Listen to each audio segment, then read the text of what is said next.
Hello everyone, welcome to my channel physics by Neetu. हमने अपने last वाले लेक्चर में लॉ ऑफ रिफ्लेक्शन प्रूव किया था with the help of Huygens wave theory. ये वाला टॉपिक हमने किया था और हमने प्रूव किया था एंगल आई किसके बराबर होता है, एंगल आर के।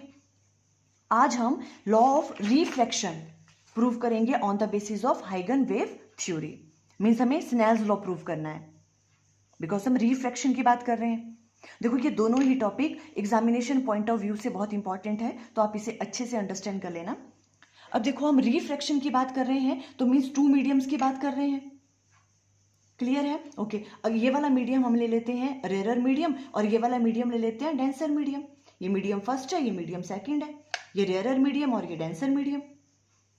रेयर मीडियम का रिफ्रैक्टिव इंडेक्स हम मान लेते हैं μ1 है और इस वाले मीडियम का रिफ्रैक्टिव इंडेक्स कितना है, μ2 है। क्लियर? ओके। अब देखो रेयर मीडियम का रिफ्रैक्टिव इंडेक्स क्या होता है, डेंसर मीडियम से कम होता है ना। जिसका रिफ्रैक्टिव इंडेक्स ज्यादा होता है वो उतना क्या होता है, डेंसर मीडियम होता है ना। इसका मतलब μ1 इज लेस देन μ2 होगा इस वाले केस में, इफ μ1 इज लेस देन μ2। अब बताओ कि जो वेलोसिटी ऑफ लाइट है वो किस मीडियम में ज्यादा फास्ट ट्रेवल करती है, रेयर मीडियम में एज कंपेयर टू डेंसर, है ना। रेयर में वेलोसिटी ऑफ लाइट क्या होती है, ज्यादा फास्ट होती है as compare to denser medium. Denser medium में वेलोसिटी ऑफ लाइट कैसे ट्रेवल करती है, स्लो। तो अगर μ1 इज लेस देन μ2 है तो v1 क्या होगा, ग्रेटर देन v2, बिकॉज μ1 क्या है, रेयर मीडियम है। तो रेयर मीडियम में वेलोसिटी क्या होती है, जो v1 वेलोसिटी होगी वो ग्रेटर देन होगी किससे, डेंसर वाले मीडियम से। डेंसर में वेलोसिटी क्या होती है, स्लो होती है। ये क्लियर हो गया आपके पास। If μ1 is less than μ2 then v1 is greater than क्या हो जाएगा, v2 के। ओके। अब देखो हम स्टार्ट कर रहे हैं। हम सबसे पहले क्या लेंगे, हम इंसिडेंट रेस। जैसे मान लो ये है, एक आपने ये वाली ले ली, देखो ये फर्स्ट इंसिडेंट रे है और ये क्या है कि आपके पास सेकंड इंसिडेंट रे। इसे हमने फर्स्ट का नाम दे दिया और ये होगी सेकंड। क्लियर है? ओके। अब हमने क्या करना है, यहाँ पे नॉर्मल ड्रॉ करते हैं। इधर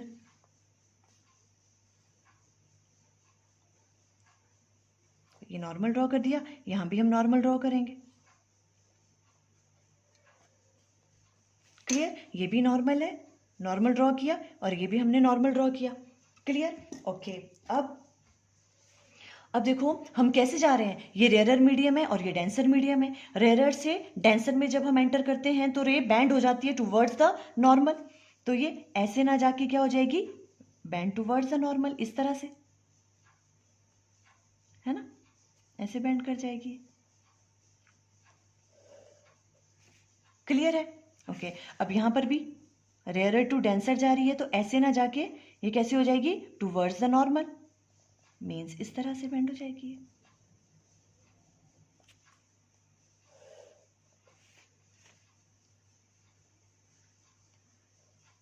इसे हम नाम दे देंगे, ये हो गया 1 डैश और ये वाली होगी 2 डैश। ये जो आपके पास फर्स्ट रिफ्लेक्टेड रे होगी और ये वाली सेकंड रिफ्लेक्टेड रे। यहां तक कोई प्रॉब्लम, इजी है सब कुछ। ओके। अब देखो हमें इसके बाद क्या करना होता है, हमें बिकॉज हम वेव थ्योरी से प्रूव कर रहे हैं लॉ ऑफ रिफ्लेक्शन, तो अब हमें क्या ड्रॉ करने पड़ेंगे, वेव फ्रंट ड्रॉ करने हैं। ठीक है। अब देखो ये दो आपके पास रेज हैं, अब इन पे हमने क्या करना है, वेव फ्रंट ड्रॉ करना है। तो वेव फ्रंट हमेशा क्या होता है, परपेंडिकुलर होता है रेज के।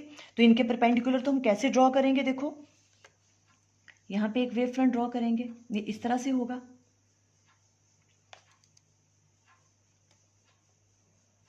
ये वाला वेव फ्रंट इस तरह से परपेंडिकुलर हुआ ना इनके, इस तरह से वेव फ्रंट हम ड्रॉ करेंगे और इसे हम नाम दे देंगे, क्या नाम दे देंगे इसे, इंसिडेंट वेव फ्रंट। ठीक है। ये क्या है आपके पास, इंसिडेंट वेव फ्रंट, ऐसे मैं इसको डिनोट कर रही हूं। ठीक है, इंसिडेंट वेव फ्रंट ये वाला बन गया।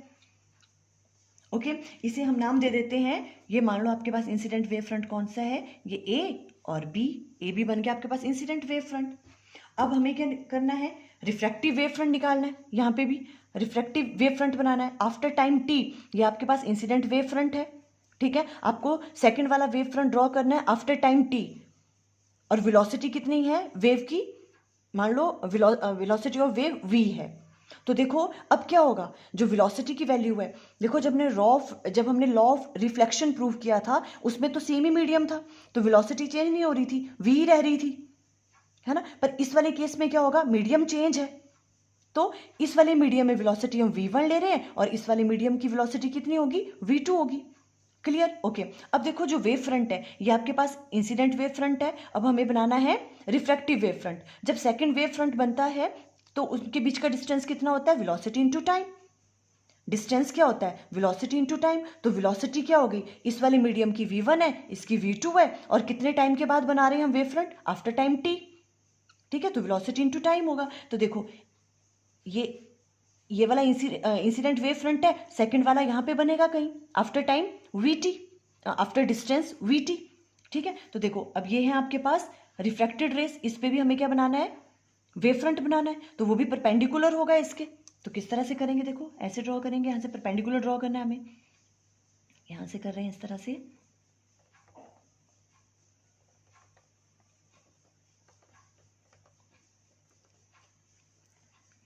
ठीक है, ये वाला, ये परपेंडिकुलर ड्रॉ कर लिया हमने यहाँ पे। क्लियर, इसको हम नाम दे देते हैं, देखो ये जो बी वाला था ये यहाँ पे बना, जो आपके पास सेकंड वेव फ्रंट है, और ये वाला कहाँ रीच कर गया, इसे हम नाम दे देते हैं डी। ठीक है, सी डी, इस तरह से। क्लियर हो गया। और ये कौन सा वेव फ्रंट है अब आपके पास, ये वाला कौन सा वेव फ्रंट हो गया, रिफ्रैक्टिव वेव फ्रंट।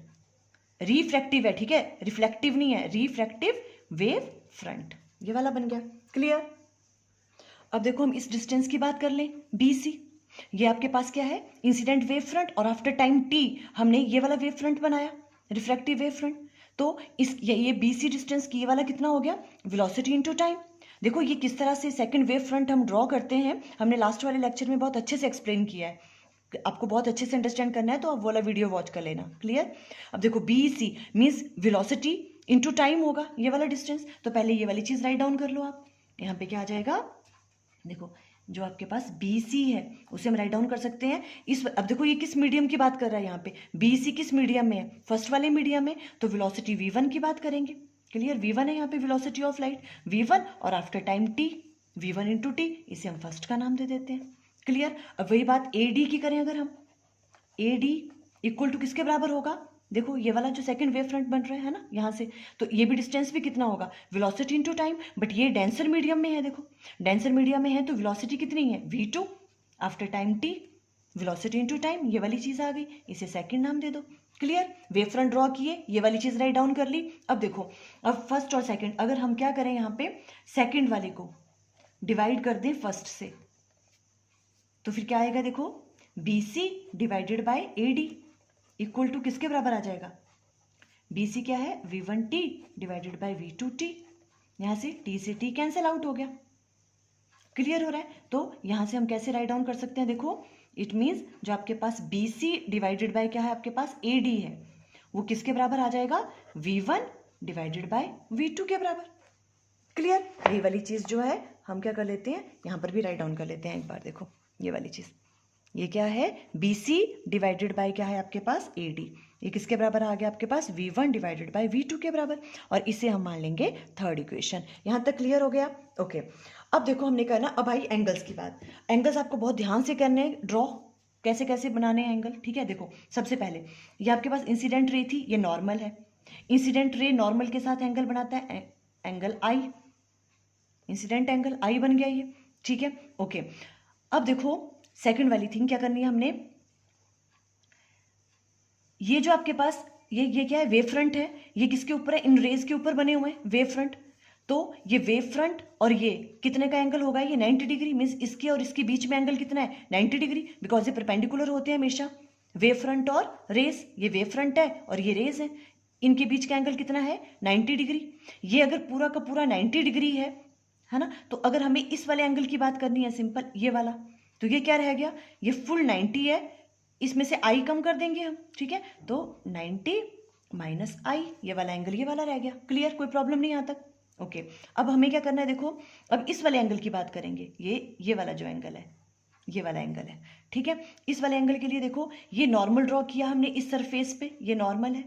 ठीक है, ये नॉर्मल इस सरफेस पे है, तो यहां से लेके यहां तक का ये कितना एंगल है 90 डिग्री, नॉर्मल से लेके यहाँ तक ये 90 डिग्री है।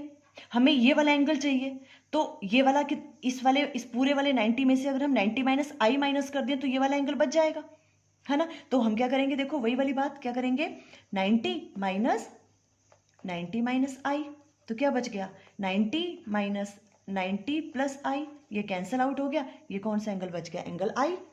क्लियर हुआ यहाँ पे, ये एंगल आई कैसे बना, है ना। अब देखो, अब ये सेकंड इसमें आते हैं हम रिफ्रैक्टेड रे में, तो देखो ये नॉर्मल है और ये रिफ्रैक्टेड रे है, नॉर्मल और रिफ्रैक्टेड रे के बीच का एंगल क्या हो गया, एंगल ऑफ रिफ्रैक्शन। कोई प्रॉब्लम यहाँ पे, ये आर बन गया। ओके, अब हमें सेकंड थिंग क्या करनी है, ये जो आपके पास रेज हैं रिफ्रैक्टेड रेज, इस पे हमने ये वेव फ्रंट ड्रॉ किया था। वेव फ्रंट रेज के क्या होता है, परपेंडिकुलर, तो मीन्स यहां से लेके यहां तक का, देखो ये वाला एंगल कितना है 90 डिग्री, बिकॉज ये रे पे क्या है, वेव फ्रंट परपेंडिकुलर होता है हमेशा, तो ये 90 डिग्री का एंगल है। ये फुल 90 है, तो ये वाला एंगल कौन सा हो गया, ये 90 है, ये यहां से लेके यहां तक 90 है, ठीक है। इसमें से हम आर माइनस कर रहे हैं, तो ये हो गया 90 माइनस आर। कोई प्रॉब्लम यहाँ पे, क्लियर। ओके, अब देखो यहाँ पे बहुत ही स्मॉल सा एंगल बन रहा है, ये आपने ध्यान से देखना है। अब हमें ये वाला एंगल फाइंड आउट करना है। देखो मैं इसको ब्लैक से करती हूँ, ये वाला एंगल फाइंड आउट करना है हमने। ये वाला एंगल कैसे करेंगे, देखो ये आपके पास सरफेस है, इसके साथ ये हमने नॉर्मल ड्रॉ किया इस पे, तो यहाँ से लेके यहाँ तक देखो ये वाली ब्लैक लाइन और ये वाला नॉर्मल, इनके बीच में कितना है 90 डिग्री का एंगल है। क्लियर, हमें ये वाला चाहिए, तो 90 में से हम क्या माइनस कर देंगे, देखो ये वाला जो आपके पास है, देखो ये वाला एंगल है, ठीक है, ये 90 माइनस आर। तो अब हमें ये वाला एंगल चाहिए, ये कैसे निकलेगा, पूरे 90 में से क्या माइनस करेंगे 90 माइनस आर, जो जैसा हमने यहाँ पे किया इंसिडेंट के लिए, तो वही बात क्या आ जाएगा 90 माइनस आर, और यहाँ पे क्या आ जाएगा 90 माइनस 90 डिग्री प्लस आर, इससे ये कैंसिल, तो ये वाला एंगल कौन सा आ गया आर। क्लियर हुआ आपको ये वाली चीज, ये एंगल अच्छे से अंडरस्टैंड होने चाहिए ये कैसे बने हैं, ठीक है। देखो हमने क्या कहा, एंगल आर कैसे हमने निकाला, बिकॉज ये वाला ये क्या है, ये सरफेस, इस पे ये नॉर्मल ड्रॉ किया था, इनके बीच में एंगल कितना है फुल ये 90, और ये वाला कितना बताया हमने अभी 90 माइनस आर, तो ये वाला कितना निकलेगा 90 माइनस 90 में से कितना माइनस करना पड़ेगा, ये वाला एंगल, तभी आएगा ना ये वाला एंगल, तो 90 माइनस आर, ये आर आ गया आपके पास। क्लियर, ओके, अगर ये क्लियर हो गया अब तो आपके पास बहुत ईजी है। अब देखो हमने यहां से करनी है, हम ट्राइंगल लेंगे कौन सी, in triangle A B C, ठीक है, हम ट्राइंगल ए बी सी ले रहे हैं। देखो ए बी सी, ये वाला एंगल आई है, ठीक है, मैंने देखो यहां भी ड्रॉ कर लिया ये ए बी सी, ताकि आपको इजी हो। ये वाला एंगल आई है, देखो एंगल आई है, और ये परपेंडिकुलर है, ये वेव फ्रंट इसके ये परपेंडिकुलर था, ठीक है। अब देखो जो एंगल के सामने वाली साइड होती है वो क्या होता है आपके पास, एंगल के सामने वाला परपेंडिकुलर होता है, और जो ये आपके पास 90 डिग्री का एंगल है इसके सामने वाला क्या होता है हाइपोटेन्यूज। बस ये चीज याद रखनी, ये अपना बेस हो गया। क्लियर, अब हमें यहां से क्या निकालना है, साइन आई निकालना है, हमें साइन आई निकालना है। साइन आई क्या होता है, परपेंडिकुलर अपॉन हाइपोटेन्यूज। देखो परपेंडिकुलर क्या आपके पास BC और हाइपोटेन्यूज क्या आपके पास AC। अब यहां से आप किसकी वैल्यू निकाल दोगे, देखो यहां से अगर आप BC की वैल्यू निकाल दोगे तो BC क्या आ गया आपके पास AC साइन आई, इसे हम दे देंगे फोर्थ इक्वेशन का नाम। क्लियर, BC की वैल्यू निकाल दी, अब हमें AD की निकालनी है, वो कैसे निकलेगी, इन ट्राइंगल, अब हम कौन सी ट्राइंगल ले रहे हैं, ADC, देखो ये वाली ट्राइंगल ADC, ये वाली ट्राइंगल ले रहे हैं हम, ठीक है, छोटी वाली ट्राइंगल। अब यहां से देखो ये ADC इस तरह की है कुछ, ये वाला एंगल आर है आपके पास, ये वाला एंगल आर हो गया, और ये देखो ये 90 डिग्री है, वेव फ्रंट और रेस रिफ्लेक्टेड रेस, ये 90 डिग्री का है। एंगल के सामने वाला, देखो आप ऐसे एंगल ड्रॉ कर लेना तो इजी होगा, एंगल के सामने वाली साइड क्या होती है परपेंडिकुलर, और 90 डिग्री के सामने वाला हाइपोटेन्यूज। अब यहाँ से हम साइन आर की वैल्यू निकाल देंगे। साइन आर क्या होता है, परपेंडिकुलर अपॉन हाइपोटेन्यूज। परपेंडिकुलर है आपके पास AD और हाइपोटेन्यूज क्या बन गया आपके पास AC। तो यहाँ से अब आपके पास AD की वैल्यू निकल गई AC साइन R, इसे हम फिफ्थ का नाम दे देते हैं। क्लियर, ओके, अब फोर्थ और फिफ्थ की वैल्यू को पुट करेंगे थर्ड में। नाउ फ्रॉम इक्वेशन थर्ड से क्या है, देखो थर्ड वाली इक्वेशन क्या है आपके पास, BC डिवाइडेड बाय AD, वो किसके बराबर है? V1 divided by V2। और वैल्यू पुट कर दो। BC की वैल्यू क्या है आपके पास? AC sine I divided by AD की वैल्यू क्या है? AC sine R। किसके बराबर है? V1 डिवाइडेड बाय V2 के बराबर है। क्लियर? यहां से देखो AC से AC कैंसिल आउट हो गया। Sine I divided equal to किसके बराबर आ गया? V1 डिवाइडेड बाय V2 के बराबर, है ना? तो ये तो आपके पास प्रूव हो गया, स्नेल्स लॉ यही तो है। ठीक है, यहां से देखो sine I divided by sine R किसके बराबर आ गया? V1 divided by V2। यही चीज तो हमें प्रूव करनी थी। क्लियर? अब देखो, अब आपको पता है इनके बीच में रिलेशन क्या है। देखो हम इसको इस तरह से भी लिख सकते हैं, sine I divided by sine R, V1 divided by V2। इसका मतलब क्या है? अगर आपको इसको रिफ्रैक्टिव इंडेक्स की फॉर्म में लिखना है तो यहाँ क्या आएगा? μ2 डिवाइडेड बाय μ1। बिकॉज ये क्या है, देखो इनवर्सली वेरी करते हैं। μ1 इज लेस देन μ2 है तो V1 ग्रेटर देन होगा V2 के। क्लियर है ना? ये वाली चीज यहाँ पे आप राइट डाउन कर लो। बिकॉज जो V1 डिवाइडेड बाय V2 है इसे हम राइट डाउन कर सकते हैं μ2 डिवाइडेड बाय μ1 के, इस तरह से। तो हम ऐसे भी राइट डाउन कर सकते हैं। तो देखो यही तो क्या है आपके पास? स्नेल्स लॉ है। स्नेल्स लॉ है ना, प्रूव्ड हो गया ये। इस तरह से आप प्रूव कर सकते हो। देखो इस तरह से हमने ये लॉ ऑफ रिफ्रैक्शन प्रूव कर दिया, स्नेल्स लॉ। इजी। देखो कैलकुलेशन पार्ट तो बहुत इजी है। सिंपल, आपको ये एंगल्स पता होने चाहिए कैसे कैसे बनाने हैं, जो इसमें इंपॉर्टेंट है, और वेव फ्रंट ड्रॉ करने आने चाहिए। ये वाला वेव फ्रंट, ये वाला वेव फ्रंट। ठीक है, अब देखो यहाँ पिक्चर से भी क्लियर है। इस वाले केस में जब हमने लॉ ऑफ रिफ्रैक्शन प्रूव किया तो उस वाले केस में देखो ये वाला डिस्टेंस, देखो ये देखो आपके पास इंसिडेंट वेव फ्रंट है और ये रिफ्रैक्टिव वेव फ्रंट है। तो ये वाला डिस्टेंस देखो ज्यादा है ना?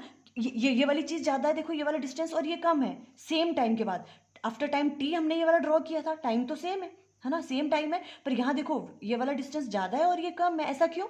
बिकॉज इस वाले मीडियम में, रेयर मीडियम में वेलोसिटी कैसे ट्रेवल करती है? फास्ट ट्रेवल करती है। उसने उतने ही टाइम में इतना डिस्टेंस ट्रेवल कर लिया। और इस वाले केस में क्या हो गया? ये डेंसर मीडियम में एंटर कर गया था, है ना? ये वाला जो वेव फ्रंट है, तो डेंसर मीडियम में क्या होता है? जो वेलोसिटी ऑफ लाइट है वो क्या होती है? स्लो होती है। तो वो इतना ही डिस्टेंस ट्रेवल कर पाया। देखो ये स्मॉल है, देखो डिस्टेंस, और ये ज्यादा है। बिकॉज रेयर में वेलोसिटी ऑफ लाइट क्या होती है? ज्यादा होती है, तो उसने ज्यादा डिस्टेंस ट्रेवल कर लिया। क्लियर? ओके, आई थिंक आपको क्लियर हो गया। Okay, thank you.